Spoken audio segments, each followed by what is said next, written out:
For people who are doing program, particularly in developing countries, you must be sensitive to the environment.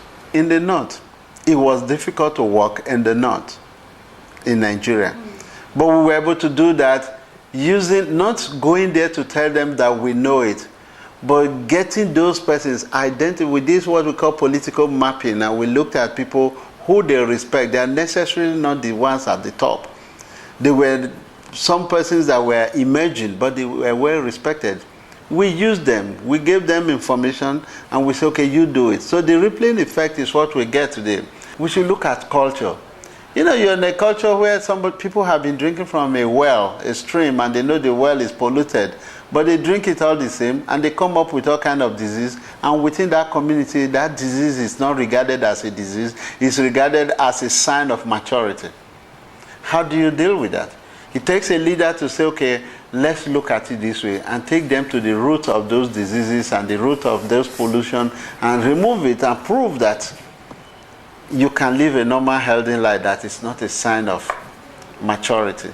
So that's why I think my point to everybody who wants to work in developing countries is to recognize the role of religious leaders, recognize the role of traditional leaders, do political mapping to find out who are the emerging leaders. The leaders of today may not be there tomorrow. So if you invest too much in the top leadership, they can crash the next day, and then you start looking for new leadership. You must look at the strata, the age strata, and say, build leadership at each level, so that when this group is moving, you have new ones to push forward.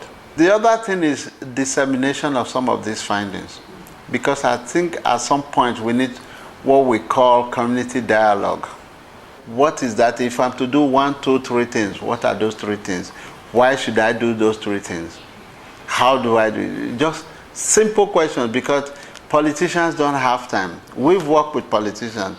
So when you start talking, I give you an example. A cartoonist in Nigeria, you know, when these weather reports, when they come, they start telling you it's going to be partly cloudy, there's going to be thunder, hailstorm, there's going to be this. You know, and the guy scratch his head, say, wait, tell me. Don't tell me about partly cloudy. I don't understand what you're saying.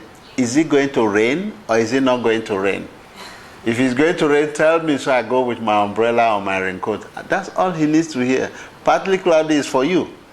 So the recommendation here is we must be friendly, we must be user-friendly, we must make sure that the information we give targets different audiences. You know, we should have one for religious group that shows what is happening. We should have one for traditional. Religion and tradition could go together, politicians will go together. Then those of us who are in the business, is the song that we sing, so we don't really need modification. It's our song, but we should let people understand it. So that's why you see people who sing. There are some you just sing, you listen. There are some they sing along type, you know, so it makes it easy for everybody. And if you go to a music shop, what would they be looking for? The sing along type. The one where we say yeah, and then because he's giving you an opportunity to be part of that song. So the question is, what is that thing that will make leaders, opinion leaders, stakeholders to be part of our song?